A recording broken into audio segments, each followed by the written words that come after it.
Good evening, live from New Delhi. You're watching DD India News Hour, India's voice to the world. I'm Shubhendu Ghosh, coming up in the next hour. India defends energy imports from Russia, asserts its oil and gas import policy based on national interests amid volatile global energy market. India committed towards sovereignty and territorial integrity of Afghanistan, says terror sponsor Pakistan blames neighbors for internal failures. External Affairs Minister S. Jaishankar holds talks with his Egyptian counterpart Badr Abdelati, focus on first India-Egypt strategic dialogue. U.S. Treasury Secretary Scott Bessent says two-week-old federal government shutdown costs $15 billion a week.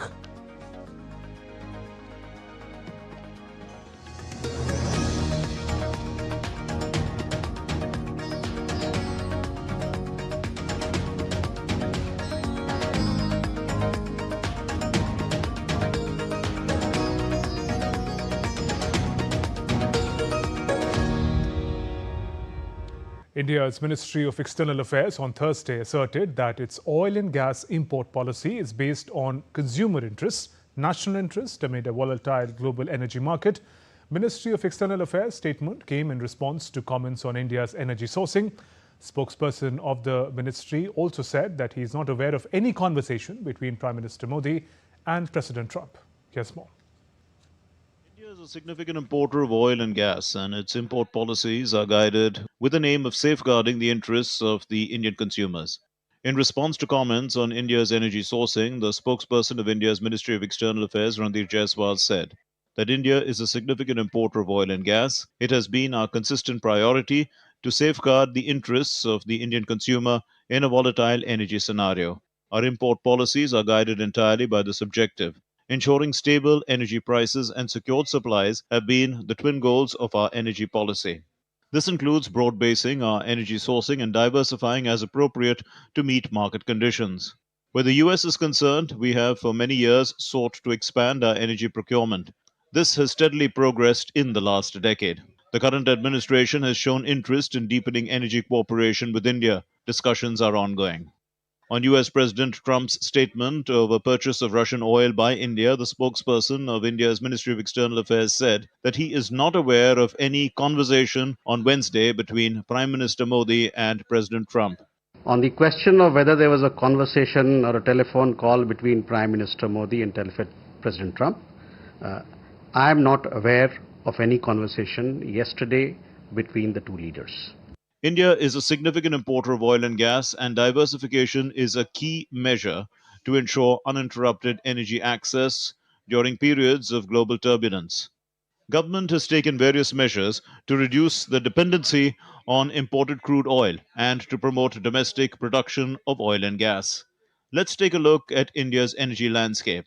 India is a significant importer of oil and gas, importing more than 85% of its crude oil requirements. Imports are diversified from around 40 countries. India has proactively expanded its crude import sources from 27 to 40 countries. India is the third largest consumer of oil in the world, making this sector crucial for the country's energy security and future. India ranks among the top 5 refining nations globally, thanks to its robust infrastructure and strategic geographic location. India is the 7th largest exporter of refined petroleum exports. The Russian ambassador to India, Denis Alipov, said India's choices regarding oil imports are based on its national interests. This is the question to the Indian government. So, Indian government is, as I said, is acting having in mind the interests, the national interests of this country in the first place. And our cooperation in energy is very much in tune of those interests. On August 4, New Delhi stated that targeting of India by the United States and the European Union for importing oil from Russia is unjustified and unreasonable. And like any major economy, India will take all necessary measures to safeguard its national interests and economic security. Fuzail Ahmed reports for DD India. Moving on, the fragile calm in Gaza is once again under strain despite a hard-won peace plan. Fresh statements from Israeli leaders and new military directives have raised fears of renewed conflict. More in this report. The Gaza peace plan, achieved after intense international mediation, remains on shaky ground as of now. Israeli Prime Minister Benjamin Netanyahu has vowed to achieve all goals of the Gaza war, declaring that Israel's enemies learned that anyone who lifts a hand against it will pay a heavy price. Our wonderful sons and daughters who gave their life in battle. They are the foundation stone of Israel's revival. They worked shoulder to achieve all of the war's goal, and we will achieve all of the war's goal. Whoever raises their hand on us already knows that they will pay a very heavy price for their aggression. We are determined to complete the victory that will affect our lives for many years. Israel's defense minister, Israel Katz, has meanwhile ordered the military to prepare a comprehensive plan to defeat Hamas if fighting resumes. His remarks came as Hamas said it had handed over the bodies of 2 Israeli hostages as part of the US brokered ceasefire deal, adding that recovering more bodies from Gaza's rubble would take time and specialized equipment. In the United States, President Donald Trump ruled out deploying American troops in Gaza, saying Washington will support Israel but expects Hamas to disarm under the peace deal reached last week. We won't need the U.S. military. We won't need it. Because we're very much involved in it. If we weren't involved, there wouldn't be peace. On the ground, 8 trucks continue to line up at Gaza's southern border. Israel's military liaison Kogat says coordination is ongoing with Egypt to reopen the Rafah crossing for the movement of people, but not for aid. Humanitarian supplies are being channeled through the Israeli-controlled Kerem Shalom crossing instead. Around 600 trucks have been cleared under the Truce Pact, a number UN humanitarian chief Tom Fletcher called a good start, but far from sufficient for millions displaced and desperate residents. So we don't have a fixed calendar. We're in close coordination, close conversation with them about where we can get those trucks moving fastest and the reduction of the obstacles that we face. As of now, the Gaza fragile truce holds, but with tensions high and trust low, peace remains perilously out of reach. Bureau Report, DD India. Meanwhile, tensions between the United States and Venezuela have escalated sharply following explosive remarks by US President Trump, who admitted to authorizing covert CIA operations in Venezuela. He also hinted at potential military action against alleged drug cartels operating on Venezuelan soil. The next report deep dives and navigates into how US and Venezuela are at loggerheads and the road ahead. The United States and Venezuela are at loggerheads once again, with US President Donald Trump indicating that he had authorized covert CIA action against Venezuela and said he was considering strikes against alleged drug cartels on land in the South American country. I think Venezuela is feeling heat, but I think a lot of other countries are feeling heat too. We're not going to let this country, our country, be ruined because other people want to drop, as you say, their worst. They have given us their worst. They've loaded up our country with prisoners, with mentally ill people that are seriously ill, criminally ill, and we're not going to take it. And so, I mean, it's just one of those things. And I can tell you, we've taken care of the sea. There's nobody, and we're watching. We're watching. And if we see it, we'll save it. Within hours, Trump's comments triggered outrage from leftist Venezuelan leader Nicolas Maduro, who decried coup d'état orchestrated by the CIA and ordered military exercises following a fresh US strike on an alleged drug boat in the Caribbean.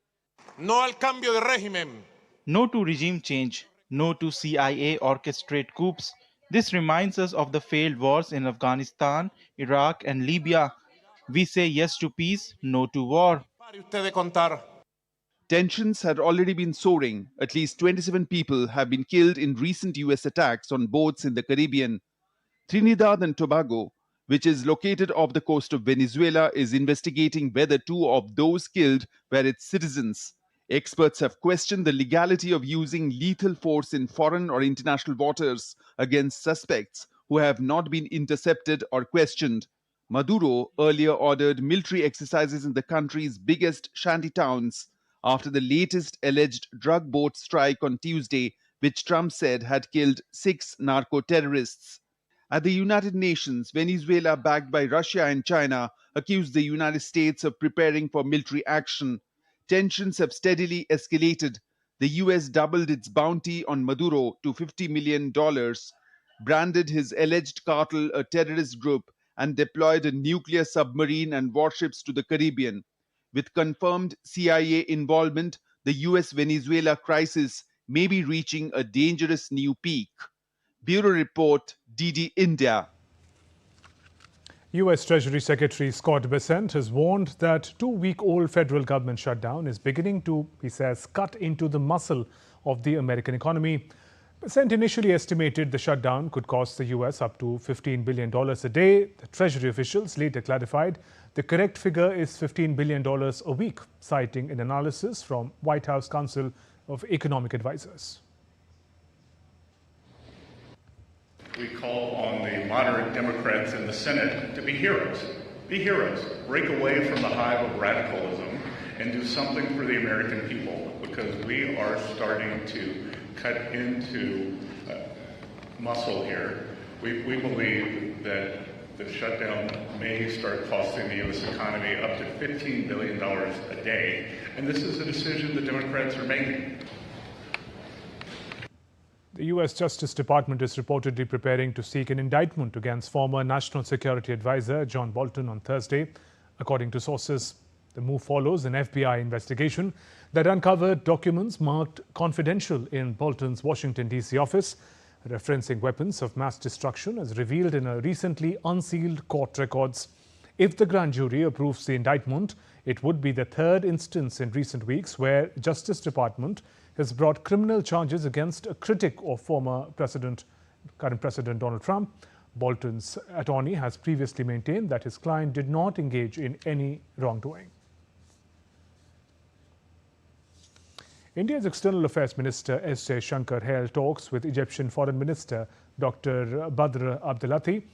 Both the leaders met for the first India-Egypt strategic dialogue in New Delhi.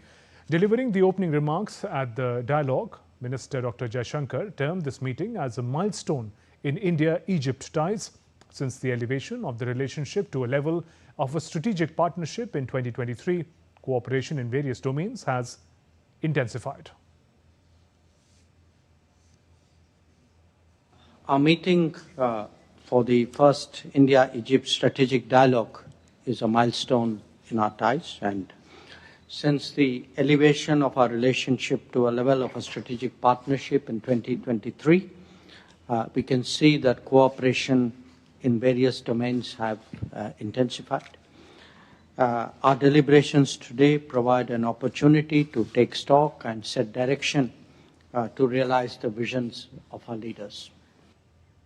Still to come on DD India News Hour. Brazilian Vice President Geraldo Alckmin in Delhi on a 3-day visit.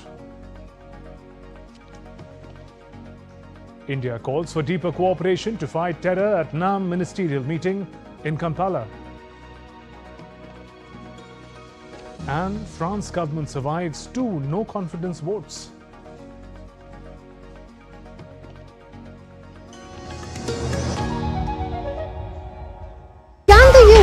Launch a bombing campaign against Iran. The Philippines vessel suffered structural damage. The saga of child sexual abuse is the United States China's debt trap strategy. Truth is stranger than fiction. But sometimes hard to uncover.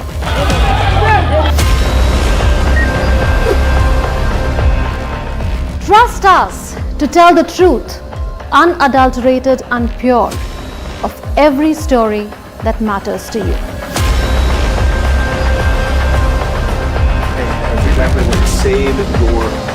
You read between the lines, cut the clutter, and connect the dots to get you the full picture. Watch connecting the dots at these times with me, only on DD India.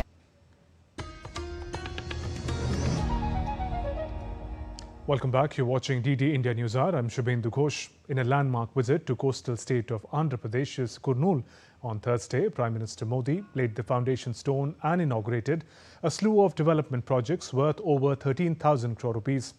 These initiatives span across infrastructure, connectivity, public welfare, marking a bold step forward for the state's future. DD India's Rahul Upadhyay brings us more. Prime Minister Narendra Modi, during his visit to Kurnool in the coastal state of Andhra Pradesh on Thursday, laid the foundation stone and inaugurated a series of development projects worth 13,430 crore rupees. These initiatives span infrastructure, connectivity and public welfare, marking a significant investment for the region's future. Addressing the gathering on the occasion, PM Modi highlighted Andhra Pradesh's legacy in technological innovation and praised its youth for being pioneers in the digital age. In his address, he announced that Google will establish India's first artificial intelligence hub in the state, equipped with cutting-edge AI infrastructure to foster research, innovation and employment opportunities. Google यहाँ हमारे आंध्र प्रदेश में भारत का पहला artificial intelligence hub बनाने जा रही है और कल जब मैं गूगल के सीईओ से बात कर रहा था, उन्होंने मुझे कहा कि अमेरिका के बाहर दुनिया के कई देशों में हमारा निवेश है, लेकिन सबसे ज्यादा निवेश अब हम आंध्र में करने जा रहे हैं। इस नए एआई हब में powerful AI infrastructure, data centre capacity, large scale energy sources और एक्सपांडेड फाइबर ऑप्टिक नेटवर्क शामिल है। Prime Minister Modi also emphasized the limitless potential of Andhra Pradesh and the boundless capabilities of its youth. He remarked that with the right vision and leadership, the state can become a beacon of progress and innovation for the entire nation. In a major economic announcement, Prime Minister Modi revealed that significant GST reductions have been implemented starting from the first day of Navratri. He lauded the GST Bachat Utsav initiative led by Nara Lokesh Garu and praised the successful rollout of the Super GST Super Savings campaign aimed at easing the financial burden of citizens.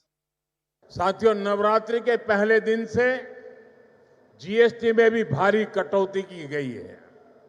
मुझे देखकर बहुत खुशी है कि नारा लोकेश गारू के नेतृत्व में यहां लोग जीएसटी बचत उत्सव को सेलिब्रेट कर रहे हैं। आप इतनी सफलता से सुपर जीएसटी सुपर सेविंग अभियान भी चला रहे हैं। मुझे बताया गया है कि आंध्र प्रदेश लोगों को नेक्स्ट जनरेशन जीएसटी रिफॉर्म से 8,000 करोड़ रुपए से ज्यादा की सेविंग होगी। Earlier in the day, Prime Minister Modi began his visit with prayers at the sacred Sri Brahmaramba Mallikarjuna Swami Varla Devasthanam in Sri Sailam. He also paid homage to the Shivaji Spruti Kendra and honored Chhatrapati Maharaj, reflecting his respect for India's rich spiritual and historical heritage. Rahul Upadhyay's report for DD India. The Vice President of Brazil, Geraldo Alckmin, is on a 3-day official visit to India. As part of the visit, Alckmin, along with a 16-member delegation, visited the All India Institute of Ayurveda on Thursday in New Delhi. The Vice President, along with the delegation, was felicitated upon his arrival by the Director and Secretary, Ministry of Ayush. Vice President also expressed his happiness over experiencing the side of science and shared that cooperation in the field of Ayurveda is going to grow between India and Brazil. External Affairs Minister Dr. S. Jaishankar reaffirmed India's readiness to assume greater responsibilities in a reformed United Nations and a renewed multilateral order while addressing the UN troop contributing countries' chiefs conclave in New Delhi on Thursday. Highlighting India's long-standing peacekeeping role, rooted in its civilizational ethos, he called for collective and constructive efforts to shape a renewed vision for global peacekeeping. India approaches peacekeeping from its civilizational ethos. We see the world as one family, a vision enshrined in the timeless phrase of Vasudhaiva Kutumbakam. This is not just cultural wisdom, but an outlook that anchors our worldview. The three-day Chiefs Conclave of UN troop contributing countries also featured a defense exhibition showcasing India's technological prowess. From drones to artillery guns, over 30 Indian companies displayed more than 100 exhibits under the motto Make in India, Make for the World. Many of these systems are already in service with UN peacekeeping missions. This vehicle is more than 90% already indigenized in India. So we started this factory about close to 2 years back from now.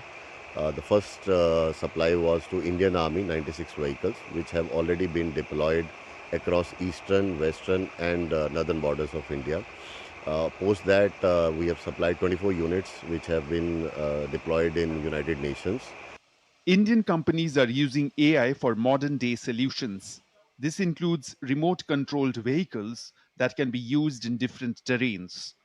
We have been supplying equipment to many countries, mostly in Africa, in Nigeria, Senegal, Sierra Leone.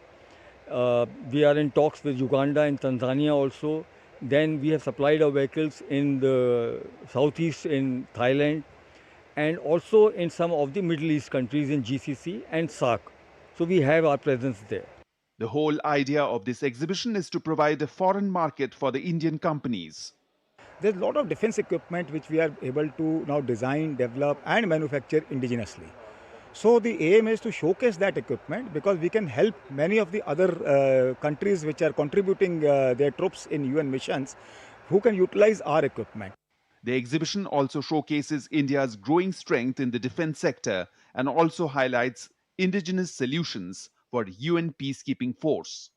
With firing capability according to the NATO standards, this 159mm 39 caliber artillery gun is manufactured in India. India's private sector is fast coming up in the defense production, and it is not only this, they are also contributing in the UN peacekeeping missions. As you can see, these vehicles are also manufactured by a private Indian company because India believes that the world is a family and peace anywhere means peace everywhere. With cameraman Jagmohan in Delhi, this is Vishal Baristo for DD India. That was a story looking at the manner in which the conclave of UN troop contributing countries took place in New Delhi. External Affairs Minister S. Jaishankar hailed the manner in which cooperation in the area of defence took place for the purposes of peacekeeping. Moving on, India's Minister of State for External Affairs, Kirti Vardhan Singh, called for harnessing non-alignment movement or NAM to further legitimize the aspirations of the Global South. Delivering India's national statement at the 19th NAM mid-term ministerial meeting in Kampala, Uganda, Minister also said it is imperative that non-aligned movement display zero tolerance towards terrorism.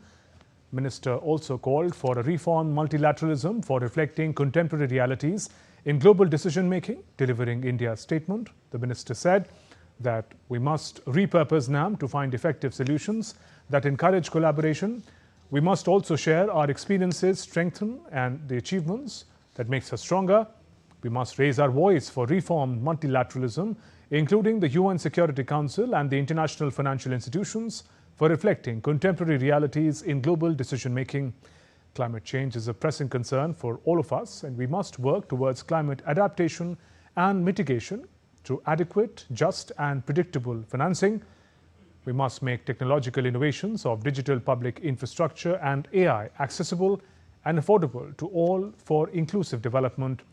Terrorism is a shared threat that can be addressed only through deeper international cooperation. For decades, India has been a victim of barbaric cross-border terrorist attacks, most recently in April of 2025, when innocent tourists were slaughtered in Pahalgam in Jammu and Kashmir. It is imperative that non-aligned movement display zero tolerance for terrorism. India remains committed to the principles and values of NAM, will continue to actively engage with partners to revitalize the movement. The third India-Central Asia meeting of the Secretaries of Security Council and National Security Advisors was held in Bishkek on Thursday. India's NSA Ajit Doval participated in the meeting along with representatives from Kazakhstan, Kyrgyz Republic and Uzbekistan. Tajikistan was represented by the Deputy Secretary of its Security Council. The meeting focused on enhancing cooperation in countering terrorism, radicalization, extremism, narcotics, trafficking. The leaders underlined that peace and stability in Afghanistan are vital for the entire region. NSA Ajit Doval also called on Kyrgyz President Sadar Zaparev and held bilateral meetings with secretaries of Security Councils of Kazakhstan, Kyrgyz Republic and Uzbekistan. As European Union gears up to finalize its free trade agreement, India and Portugal are trying to cozy up economically and culturally to be part of this coveted journey. Marking 15 years of re-establishment of diplomatic ties, a special exhibition on iconic architecture and cities of the two nations opened in New Delhi on Thursday. The Portuguese ambassador to India, João Ribeiro de Almeida, inaugurated the exhibition at the India Habitat Centre. On display are masterpieces from both countries, from Portugal's University of Coimbra and Porto's historic Lelo Library to India's Eros Cinema in Mumbai, Kala Academy in Goa and BITS Pilani, Goa campus.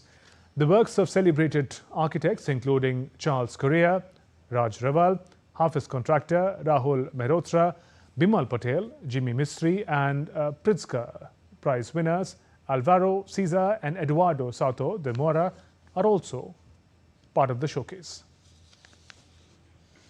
DD India correspondent Akhilesh Suman spoke exclusively with the Portuguese ambassador to India, João Ribeiro de Almeida, on how he sees the growth trajectory of the bilateral relations. Portugal to India, João Ribeiro de Almeida is with me. Ambassador, how our Indians are doing in Portugal? Well, I think they feel themselves at home. At least that's what we want. They belong, and they contribute a lot to the Portuguese progress and also to their own personal well-being. So this is a very special year for our relations because we are celebrating 50th anniversary of the reestablishment of the diplomatic relations between both countries. We had already the visit of the President of India last April to my country exactly to celebrate together because we have a 500-year relation. Okay. I think the first contact that Indian had with a Western country was through the Portuguese. How do you see the cultural relationship between India and Portugal and how it is working? It's alive and kicking, actually. Cultural bonds, again, they are historical, they are very old, but we have to project them to the future. That's why we have this event today, also for both people and both countries understand a little bit that architecture is also a bond, a bridge between both peoples. So enjoy our exhibition on architecture. Okay, thank you so much, Ambassador, for talking to DD News and DD India.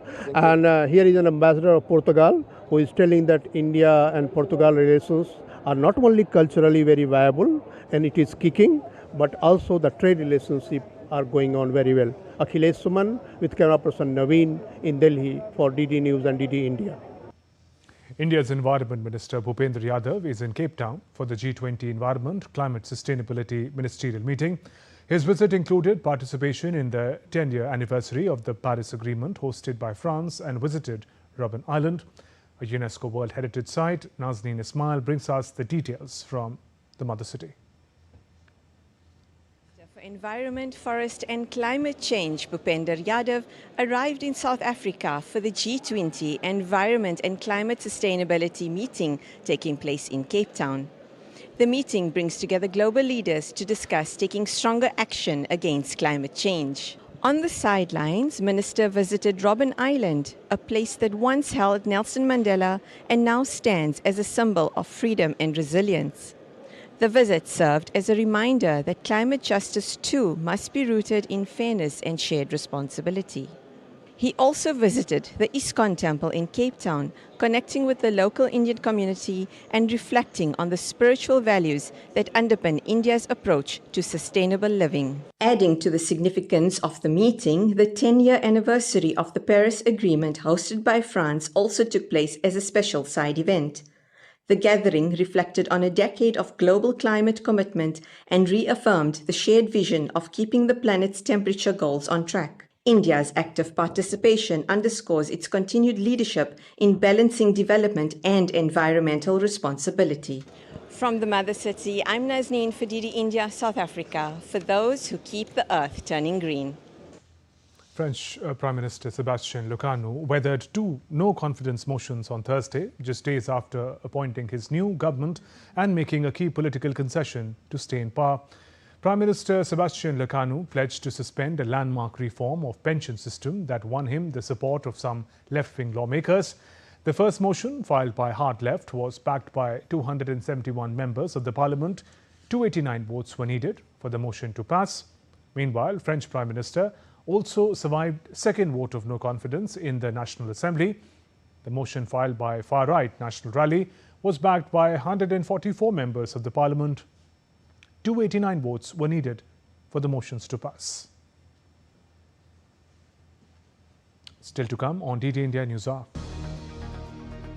We talk about how India has defended its energy interests, especially oil imports from Russia.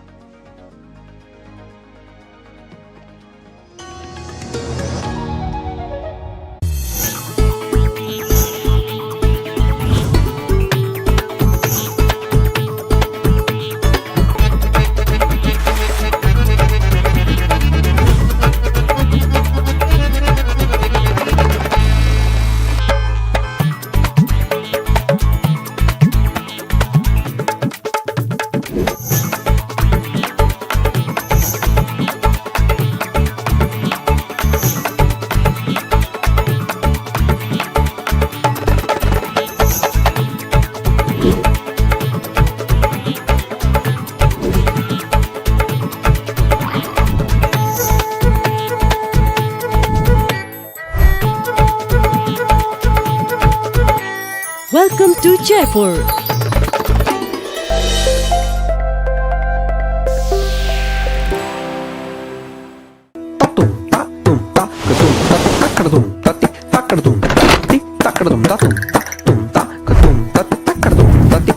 Swagatam to Andhra Pradesh, the coastal jewel of India, a state steeped in history. From the Gandi Kota Fort to the majestic Gondapalli Fort, a region known as the Rice Bowl of India, a holy land with rivers Krishna and Godavari flowing through. Welcome back. You're watching DD India News Hour. I'm Shubhendu Ghosh. We return to our top story of the manner in which India has defended its energy interests. To talk about it, joining me is Ambassador Anil Wadhwa, former senior diplomat. Good evening and welcome, sir. Now, first let's talk about the unilateral claims of intervention, conversations and outcomes to critical issues that is becoming hallmark of President Donald Trump. India's MEA spokesperson says he's not aware of any conversation that took place between President Trump and Prime Minister Modi on Russian oil imports. What do you make of such diplomatic exchange that we are told did not take place? So I think it's quite perplexing, frankly, when such statements are made. But of course, I think India had to set the record straight, and the spokesperson has clearly laid out what the situation is. And he said that as far as he's aware, there was no conversation the day before on this issue. But the point remains that, yes, there is a fact that United States would like India to stop its oil purchases from Russia. That's a given fact. But at the same time, India has made it clear time and again, and this is not the first time, that it has to import its energy requirements, taking into account the needs of the Indian consumer. And there are two main planks of this. One is that the price should be right, because obviously 1.4 billion people and a growing economy. So India needs the cheapest oil possible from wherever it can get it. And secondly, that there should be diversification, because India obviously doesn't want to put all its eggs in one basket. So if the United States wants to sell India energy, oil, gas, whatever, India would be willing to consider that, provided the pricing is right. And that's exactly what the spokesman has said in his statements. And of course, as far as the conversation is concerned, well, he's made it clear what his position is. But I would leave it at that because I think there's no point belaboring that point. Right. Ambassador Vajpayee, India has exposed the hypocrisy of the West over Russia a number of times. In August, I remember, we had mentioned that at about over $67 billion, EU bilateral trade with Russia for 2024 was much higher than that of India. Also, United States, President Trump's nation, continues to import critical nuclear, EV-related imports, also agricultural fertilizer imports from Russia. So, the double standards of asking a developing country to stop its engagement with Russia. On the other hand, they themselves engaging very closely with Russia. Yes, that's right. So, India has been saying time and again that India is not the largest importer of Russian oil. China is the biggest importer. Then, of course, there's a very large importer in Turkey as well. And plus, there are a couple of European countries, Hungary and Slovakia, for instance, which also import Russian energy. And you're rightly pointed out that the United States itself imports materials from Russia, which are important for its economy. So there is, an element of, unfairness in this, and it's not really entirely justified. And also to single out India for extra 25% tariffs, while the others are not targeted at all, that's something which rankles. And that's what India has pointed out time and again. Now, India has once again today through the spokesperson made it clear that's willing to buy from elsewhere as well, diversify because that's the need of the economy. But at the same time, the pricing has to be right because the imports are large and it affects, how much you can import and at what price you can import for a large developing economy like India. Ambassador, I want to stay with that point that you made about unfair treatment meted out to India, because China, on the other hand, is, as you mentioned, is the highest energy importer from Russia. But America's posturing towards India and China, President Trump's, is quite different. Yes, one can understand because this is geopolitics, and President Trump and the United States possibly wants to do an adjustment, an economic adjustment with China, and at the same time, Turkey is part of the European Union. So therefore, India remains one of the primary targets in this situation. But the unfairness of this is that if there are other importers, they should be equally treated, and that's what India has pointed out time and again. And India has been ranking third as far as it's the third largest primary energy importer, consumer in the world. India has made it clear that its national interests are going to drive its policy. But what kind of pressures and pulls do such diplomatic situations put on a country like India?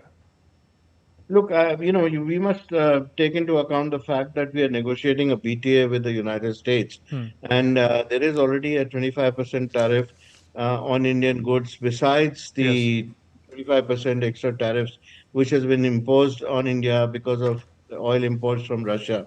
So if there is a diversification strategy which is in place, and if the United States offers energy to India, which is at similar prices, and by the way, the price differential between Russian oil and the other oil prices is only about $2 right now per barrel.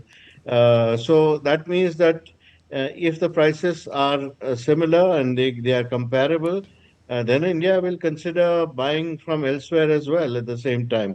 But the issue here is not that. The main issue here is that to pressurize India not to buy from a particular country when its oil companies have decided that that is in their interest is something which India will not agree to because after all it is free trade. The market determines where the companies have to import from. And so if I may divert for a moment and talk about the country which is also being talked about, the way forward for the Russia-Ukraine conflict. Earlier we saw a certain very eager posturing by President Trump vis-a-vis Russian President Putin. How do you see the momentum as far as that conflict is concerned? Because the resolution of that conflict could have many positive implications for the world, including the issue that we're talking about. You're absolutely right. So, if there is a resolution to that conflict, then obviously all these issues which are related to that conflict, like India buying Russian oil, etc., will all go away, and there will not be points to be made any longer. It will not matter then where who is buying from where, etc., etc. So, I think even this point that the Trump administration is making, President Trump himself is making, about pressurizing countries not to buy oil from Russia is a little artificial in my view, because if countries stop buying oil from Russia, then oil prices around the world will shoot up because there will be a sudden shortage of oil around the world, and some countries will be will be forced to be out of the market, like Russia, for instance. In which case, it does not benefit either the buyers or the sellers, and that is something which needs to be taken into account.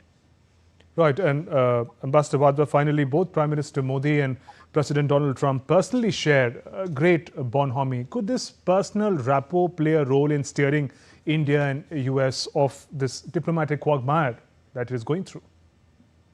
So I think Prime Minister Modi has been quite clear while dealing with President Trump, and he has, I think, played his cards quite well. He has all explained India's standpoint, and I think even if you read President Trump's statement carefully, what he said that Prime Minister Modi explained to him that the process takes some time, and of course India is looking for diversification. So it's not something which can happen overnight, and that's exactly the situation on the ground. So he's been very frank with him. I think if he's had that conversation, whether he had that conversation recently, like one day ago or before, that is not the point here. I think we need not belabor that point. But I think the Indian viewpoint is well understood. And I think we will do well if we continue along that path. And negotiators have also put forward, from what I can gather, a strategy in which India is ready to diversify. And if there is if there is US energy which is available, then of course India would be willing to buy more of US energy as well. On that note, Ambassador Anil Wadhwa, thank you very much for joining us on the News Hour and sharing your perspective. Thank you. Let's now take a look at other stories making news today. Indian Navy and Indian Institute of Technology, Delhi, have signed an MOU to enhance quality of life aboard naval ships through design improvements focusing on safety, efficiency and habitability. Government adds flexibility to per drop more crop scheme, allowing states to plan local water conservation projects. The move aims to boost micro irrigation, water efficiency and farmer income. Railways Minister Ashwani Vaishnav inaugurates new passenger facilities at Khatipura railway station in Jaipur, introducing printed blanket covers for AC coach travellers. The minister said the initiative aims to address cleanliness concerns and, if successful, will be implemented nationwide.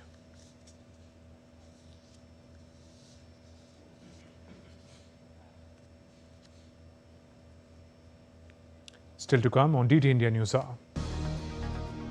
Australia becomes first team to enter the semi-finals of the ICC Women's ODI World Cup 2025.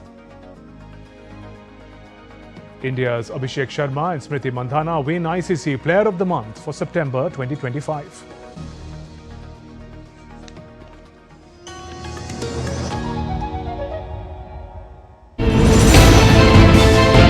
Geopolitics and trade deals. Economic challenges amid development. Hard work and the path to prosperity. It's the economy always. Between walkers, money is what money does and says. Supply creates its own demand. Between the bulls pulls and bears tears. When supply chains globalization and India rises to the podium. We'll get you centered with the Economic Brief at 8 p.m. every Thursday on DD India.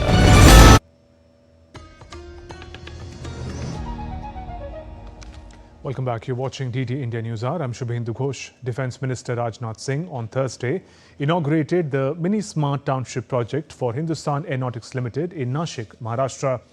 Addressing the event, he said India's defence sector has undergone a major transformation over the past decade, turning the nation from a regional power into a trusted global defence partner. Bharat की सुरक्षा व्यवस्था के बारे में बात करें तो पिछले एक दशक में हमें डिफेंस सिस्टम में बड़े बदलाव देखने को मिल रहे हैं। एक समय में हम भारत की सुरक्षा व्यवस्था के लिए दूसरे देशों पर निर्भर थे। मुझे बताते हुए बेहद खुशी हो रही है कि आज भारत का डोमेस्टिक डिफेंस मैन्युफैक्चरिंग अब वह बढ़कर 1.50 लाख करोड़ हो गया है, 1.5 लाख करोड़ हो गया, बल्कि हम हथियारों को बाहर एक्सपोर्ट भी कर रहे हैं। पिछले फाइनेंशियल ईयर में हमारा डिफेंस एक्सपोर्ट अप्रॉक्सीमेटली 25,000 करोड़ के आंकड़े को पार कर गया था। और साथियों, रक्षा क्षेत्र में जो बदलाव हुए हैं उसका परिणाम यह है कि आज दुनिया भारत को सिर्फ एक रीजनल पावर के नहीं बल्कि एक ट्रस्टेड डिफेंस पार्टनर के रूप में देख रही है। In a dramatic escalation of Bangladesh's political crisis, the interim government has sought death penalty for former Prime Minister Sheikh Hasina. Chief Prosecutor Mohammad Tajul Islam has charged Hasina with crimes against humanity over her alleged role in last year's anti-government protests that led to her ouster. Sheikh Hasina and former Home Minister Asaduzzaman Khan are being tried in absentia at the International Crimes Tribunal. The prosecution claims former Prime Minister Sheikh Hasina was the nucleus around whom all the crimes were committed during July-August uprising revolt. Leader of Nepal's Loktantrik Samajwadi Party, Jitendra Prasad Sonal, was appointed as the 4th Chief Minister of the Madhya province of Nepal. In a ceremony held at Provincial Chief's office in Janakpurdham, Provincial Chief Sumitra Subedi Bhandari administered the oath of office in secrecy to Sonal. Sonal had presented a majority of support before the province chief for the formation of a new government with the support of his party. Loktantrik Samajwadi Party, Janata Samajwadi Party, Nepal Janmat Party, CPN Maoist Centre and CPN Unified Socialist. In Nepal, the Speaker Devraj Kimere held all-party consultation with major political parties on contemporary political situation. The chief whips of the 6 political parties representing the dissolved Houses of Representatives attended the discussion being held at Speaker's office in Singhu Darbar. Representatives of Rashtriya Swatantra Party did not attend this discussion. You're watching DD India News Hour. Time now for all the action from sports. India's star shooter Manu Bhaker says the competition in Indian shooting is intense. In an exclusive conversation with DD India's correspondent Narayan Singh, she emphasized that consistent hard work remains key to success. Needs no introduction. She won 2 medals in the Paris Olympics and right now she is joining us. Manu, talking about winning the 2 medals at the Olympics. Is there any added pressure for the upcoming events? Already you are, we can say that winning at 2 medals at a single edition is exceptional. I wouldn't say that I have additional pressure of anything, and it's just that if I work hard enough, I'll probably get another medal. So it depends on me how much I'm able to work hard, and for that I'll just honestly, I'm working really hard and my team is really putting in a lot of efforts. My coach is Palsar, he's also putting in a lot of efforts. My parents are working really hard behind the scenes. So all I can do is try my best, and that I am doing, rest assured. Baki, I am a kind of person who is like, work as hard as you can, give your best and leave rest on God. Talking about right now, the way things are happening in Indian shooting, if you take a look, there is a big, immense young talent in the Indian shooting. If you take a look recently in the Asian Championship, I think around 100 medals were won by India. Yes. And after that, in the Junior World Cup at the Carnation 2, the performance was exceptional. So what is the reason you find behind that your young talent are coming and our shooters are dominating at the world stage? I think shooting as a sport has a huge potential in India. I've always believed that, and I'm really happy. It gives me immense joy to see that the young shooters are doing really well, and we are also trying our best to give them very good competition and all. So it's a very healthy environment. The shooting as a sport is really well. I've always given people the advice to, if you really want to try some sport, you can also try shooting, because we have no age categories, we have no weight limits, we have no height or any restrictions at all, we have no other sorts of problems in it. So it's a very holistic sport, I would say, and it's also fun. So I'm really happy that people are doing really well. We have gotten very good medals also in this year, as well as I'm sure we'll get many more medals next year. And the key is just to keep working hard. So the way Manu said that there is a healthy competition in the Indian shooting, the way the young shooters are coming and giving a stiff challenge to the Olympic medalists like Manu, definitely it will give the more medal winners at the stage like Olympics to India. With camera person Rajesh Trikhi, Narayan Singh, DD India, Delhi. And in cricket, Australia thrashed Bangladesh by 10 wickets to become the first team to enter the semi-finals of ICC Women's ODI World Cup. Australian bowlers restricted Bangladesh to a mediocre score of 198 runs in their 50 overs. Aussie Ashley Gardner, Annabelle Sutherland, Alana King, Georgia Weham picked 2 wickets each while chasing. The dynamic opening duo of Phoebe Litchfield and skipper Elisa Healy set the stage ablaze with formidable and unbeaten partnership. Elisa Healy notched her second consecutive ton in the World Cup campaign, while her partner scored 84 to seal the deal in just 24.5 overs. Indian opener Abhishek Sharma has been named as ICC Men's Player of the Month for September 2025. During the tournament, he topped the run charts with 314 runs in 6 innings at an average of 44.85 and a strike rate of 200. Abhishek played a key role in India's victory against Sri Lanka, where he played a commanding knock to help his side secure a spot in the finals. The innings also saw him reach a career-high rating of 931 points on ICC Men's T20 batter ranking, surpassing the previous best of 919 points set by England's David Malan in 2020. Meanwhile, Indian women's team vice-captain Smriti Mandhana was crowned the Women's Player of the Month. Mandhana made 2 centuries against Australia in New Chandigarh and New Delhi, respectively. She notched a well-composed 117 of 91 balls in the first game and scored a quick-fire 125 of just 63 balls in the second. From cricket to boxing, India is set to host one of the most prestigious events on the international boxing calendar, the World Boxing Cup Finals 2025, starting from November 14th. Hosted by India for the first time, world's top boxers will battle at Greater Noida's Shahid Vijay Singh Pathik Sports Complex, serving as the culmination of World Boxing Annual Series. The event will see male and female contenders across 10 weight categories, vie for the top honours in Olympic-style boxing. India enters this year's finals ranked inside the top 5 in the global medal standings with 17 medals.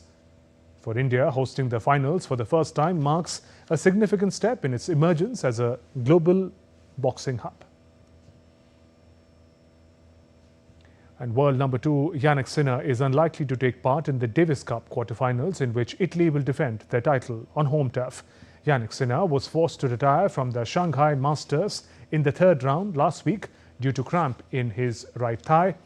As a result, Sinner said he was unsure of whether he would be able to take part in the Davis Cup Final 8. Thanks to Sinner, Italy won their first Davis Cup title since 1976, 2 years ago, and then retained the trophy in 2024. The Final 8 stage of the 2025 Davis Cup will be held in Bologna from November 18th to 23rd. Indonesia have parted ways with their Dutch national soccer team coach, Patrick Kluivert. The country's soccer federation stated that Kluivert's departure after nearly 12 months on the job was a result of a mutual agreement. Kluivert's departure follows Indonesia's loss on Saturday in Jeddah against Iraq ending their chances to qualify for next year's World Cup in the United States. Former Barcelona player Kluivert was hired in January with his contract set to expire in 2027. He oversaw a team built largely on players from country's Dutch diaspora. Aston Martin Aramco's Formula One unveiled a new car in Houston, Texas ahead of the United States Grand Prix in Austin, Texas on Sunday. The star of the event was two-time F1 champion and Aston Martin racer Fernando Alonso, who's been subject to retirement rumors lately. Before the unveiling of the F1 car, Aramco America's president and CEO Ahmed Al-Mulhim said the project is more than just a vehicle. The theme of the livery car is science with various equations covering its designs.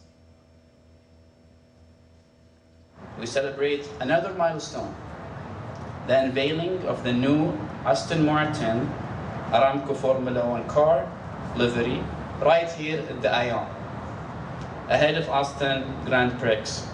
This is more than a car design. It's a symbol of teamwork.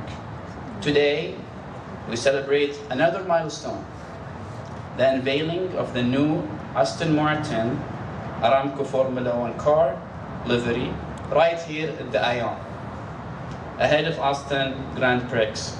This is more than a car design. It's a symbol of teamwork. Today, and that's all for this edition of DD India News Hour. Let us know your thoughts on the news of the day. For those on the go, you can get all the latest news and updates from India and across the world on DD India mobile app. This app is available on both Android and iOS platforms. We keep flashing the QR code on our screens. You can download when you see it. We'll be back, and here it is. This is the QR code you can use to download the app. We'll be back with more news as it breaks here on DD India. I'm Shubhendu Ghosh from all of us here in Delhi. Thanks for watching DD India News Hour. Namaskar.